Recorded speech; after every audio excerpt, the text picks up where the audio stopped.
Hello everyone, this is Deepak Farkiya here again welcoming you on civil learners. तो कल वाले video में हमने डिस्कस किया था नर्मदा सोन घाटी प्रदेश के बारे में, और मैंने आपको बताया भी था जैसे कि अपने मध्य प्रदेश के भौगोलिक विभाजन से रिलेटेड 2 और 3 वीडियो रह गए हैं, जो कि सतपुड़ा विंध्य और उसके बाद अपन जलवायु के बारे में डिस्कस कर लेंगे। तो अपना भौगोलिक विभाजन इसमें कंप्लीट हो जाएगा। तो आज का वीडियो हमारा रहेगा सतपुड़ा श्रेणी प्रदेश के बारे में। सतपुड़ा हालांकि मध्य प्रदेश के जो अपना मध्य उच्च प्रदेश है वो कंप्लीट हो गया है, ये उसका भाग नहीं है, लेकिन सतपुड़ा जो श्रेणी प्रदेश है, सतपुड़ा पर्वत श्रेणी जो है प्रायद्वीपीय पठार का भाग है। तो इसको भी अपन भौगोलिक विभाजन के अंतर्गत पढ़ेंगे, ताकि आपके सतपुड़ा विभाजन से बहुत सारे क्वेश्चंस आते हैं यहाँ पे, क्योंकि पर्यटन स्थल के रूप में पंचमढ़ी कई पहाड़ियाँ स्थित है। तो इससे संबंधित कई प्रश्न एग्जाम से पूछे भी गए हैं, और जो कि बहुत महत्वपूर्ण टॉपिक भी है। तो आप इसको अच्छे से समझना और पढ़ना और क्विज सॉल्व करने की कोशिश करना, ताकि आपके सारे फैक्ट्स इस वीडियो से कवर हो जाएं। तो अपन डिस्कस करते हैं सतपुड़ा श्रेणी प्रदेश के बारे में। जैसा कि मैप बना हुआ है पीछे, सतपुड़ा श्रेणी प्रदेश का मैंने मैप बना रखा है। तो सतपुड़ा श्रेणी प्रदेश जो है ये प्रायद्वीपीय पठार का भाग है। मैंने आपको बताया प्रायद्वीपीय पठार, और मध्य प्रदेश के प्रायद्वीपीय जो भाग है उसका दक्षिणी भाग है, और ये अपना प्रायद्वीपीय भाग पठार, ये प्रायद्वीपीय पठार अपना पूरा, उसके अंतर्गत इस स्थान पे जो है अपना सतपुड़ा पर्वत आता है।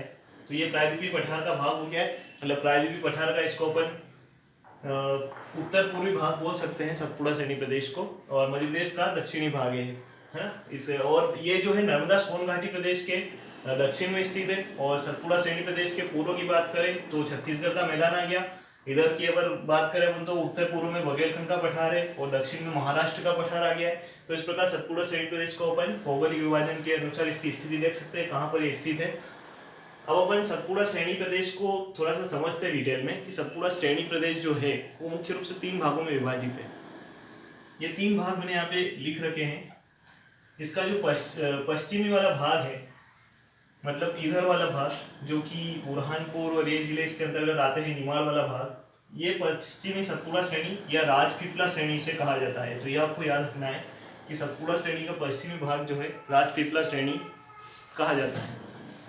अब इसके बाद इसका जो पूर्वी सतपुड़ा श्रेणी आती है, जिसके अंतर्गत ग्वालियर पहाड़ी और महादेव पहाड़ी इसके अंतर्गत आती है। तो पूर्वी सतपुड़ा श्रेणी में आपको याद रखना है कि एक तो ग्वालियर श्रेणी और महादेव श्रेणी, जो कि बुरहानपुर दर्रे के पूर्व में स्थित है, इसे ग्वालियर और महादेव श्रेणी कहा जाता है। इसके बाद जो चंद्राकार में स्थित है इधर पश्चिमी भाग में, पूर्वी भाग में, इसे मैकाल श्रेणी कहा जाता है।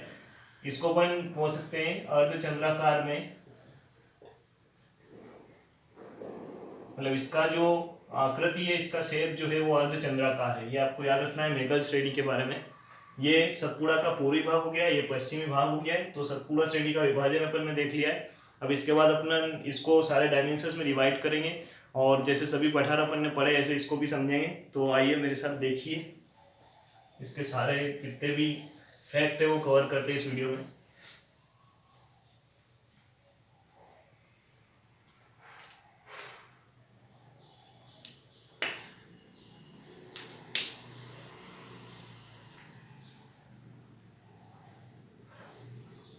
सबसे पहले इसकी स्थिति के बारे में डिस्कस करेंगे, उसके बाद इसकी लंबाई, चौड़ाई और क्षेत्रफल के बारे में बात करेंगे।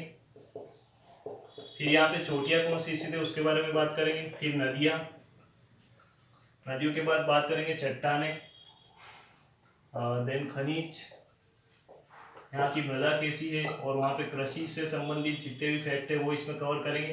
तापमान, जलवायु से संबंधित, और वर्षा कितनी होती है, और उसके बाद लास्ट वाला पॉइंट रहेगा महत्व का। तो महत्व भी अपन इसमें डिस्कस कर लेंगे।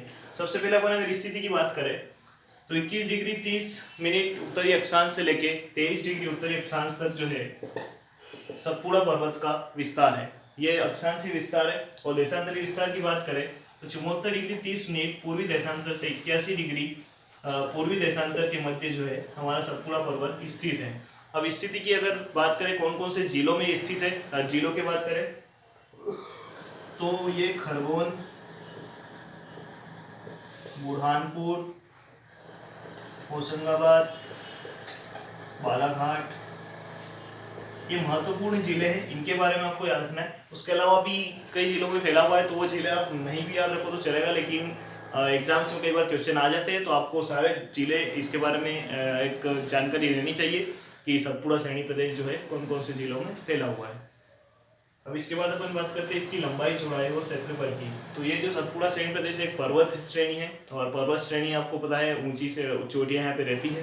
तो इसकी औसत ऊंचाई भी मतलब देखें अपन तो 600 मीटर से 1000 मीटर तक इसकी औसत ऊंचाई है। और अगर इसके क्षेत्रफल की अगर अपन बात करें तो इसका जो क्षेत्रफल है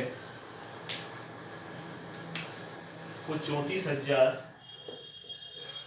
वर्ग किलोमीटर है।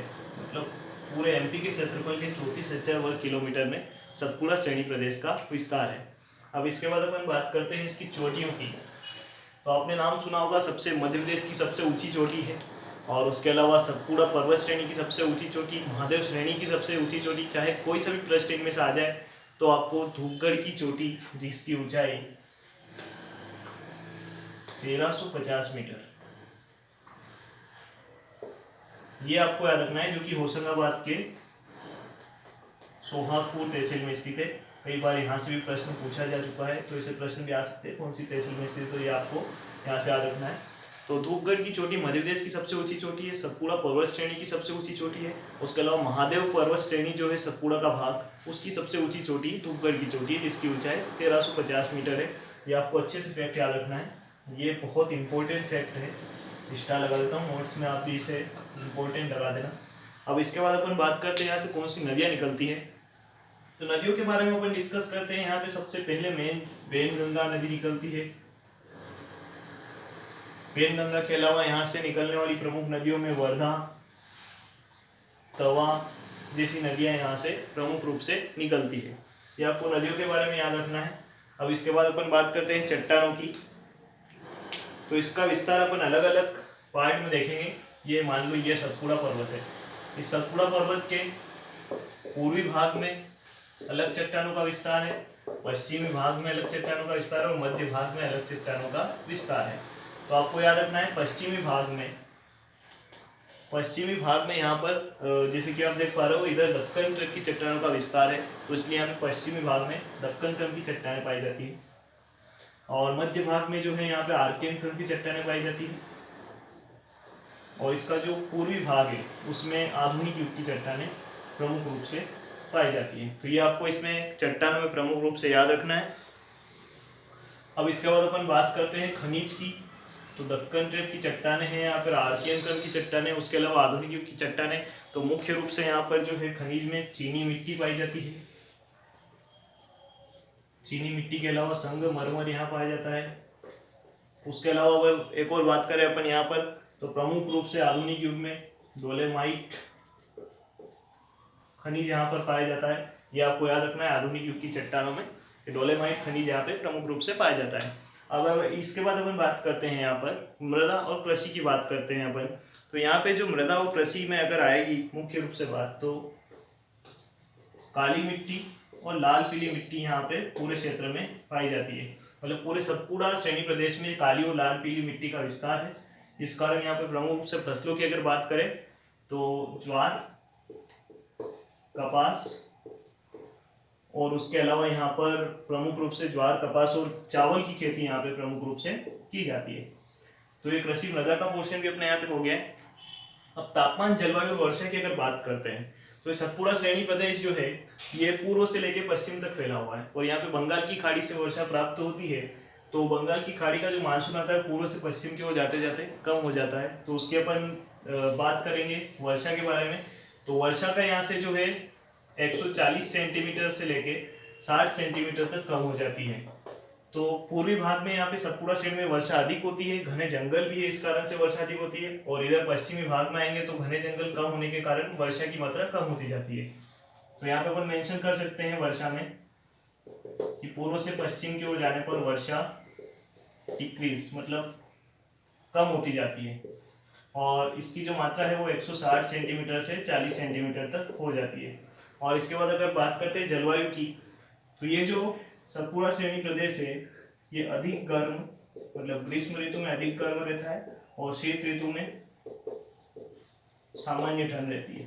तो इसका ग्रीष्म ऋतु में जो तापमान है वो 40 डिग्री सेल्सियस के समथिंग होता है, और शीत ऋतु में आते आते 12.5 डिग्री सेल्सियस तक इसका तापमान गिर जाता है, जो कि घने वृक्ष है और पहाड़ी ऊंची ऊंची चोटियां इस वजह से यहाँ पर तापमान शीत ऋतु में अत्यधिक गिर जाता है, इसलिए 12.5 डिग्री सेल्सियस तक इसका तापमान हो जाता है। तो तापमान, जलवायु, वर्षा की अपन ने बात करी। इसके बाद अपन बात कर लेते हैं वनस्पति के बारे में। इसकी वनस्पति में जो है सतपुड़ा श्रेणी प्रदेश है, सतपुड़ा के घने जंगल आपने नाम सुना होगा। तो इसका 50% मतलब 50% भाग जो है वनाच्छादित है, मतलब 50% भाग पर यहाँ पर वन है, जिसमें साल, सागौन,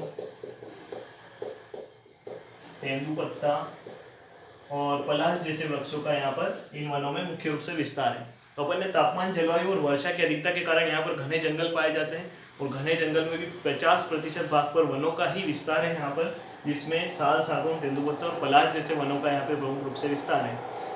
तो हमने सतपुड़ा श्रेणी प्रदेश के बारे में स्थिति से लेके नदियाँ, तापमान, चट्टानें, खनिज, मृदा, कृषि, जलवायु, वर्षा, वनस्पति तक के डिस्कस कर लिया। लास्ट पार्ट अपना बचता है महत्व। इस महत्व के बारे में अपन को डिस्कस करना है, तो चलो महत्व के बारे में अपन देख लेते हैं इसका डिस्कशन।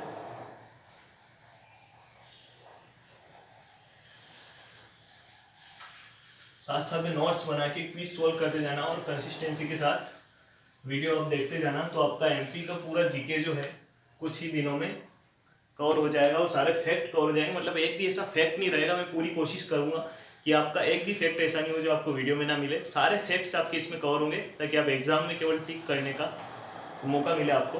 और आप साथ में पढ़ोगे और रिविजन जितनी बार करोगे उतना आपके लिए फायदा रहेगा,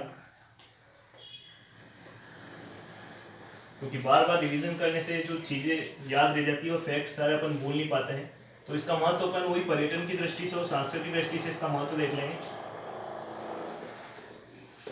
पर्यटन की दृष्टि से अपन को देखते हैं तो यहाँ पे जो है मध्य प्रदेश का हिल स्टेशन पंचमढ़ी आपको महादेव श्रेणी के अंतर्गत सतपुड़ा श्रेणी प्रदेश में मिलेगा। तो यहाँ पर अपन देख सकते हैं पर्यटन की दृष्टि से पंचमढ़ी हिल स्टेशन यहाँ पर स्थित है। उसके अलावा यहाँ पे बुरहानपुर का जो असीरगढ़ का किला है ये भी यहाँ पर स्थित है, जो कि सतपुड़ा श्रेणी प्रदेश में ही स्थित है।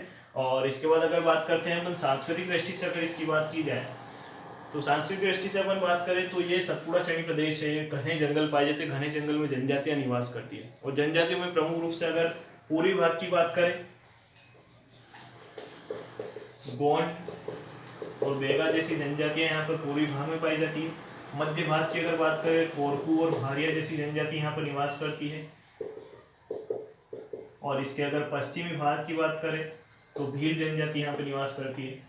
तो जनजातियों के अनुसार सांस्कृतिक महत्व, क्योंकि इनकी अलग संस्कृति रहती है, इसकी इनकी अपनी संस्कृति रहती है, इसलिए सांस्कृतिक महत्व की दृष्टि से भी सतपुड़ा श्रेणी प्रदेश, सतपुड़ा पर्वत का महत्व है। तो इस प्रकार हमने सतपुड़ा श्रेणी प्रदेश के बारे में डिस्कस किया है। नेक्स्ट वाला वीडियो हमारा विंध्य पर्वत के बारे में रहेगा। तब तक के लिए थैंक यू, जय हिंद।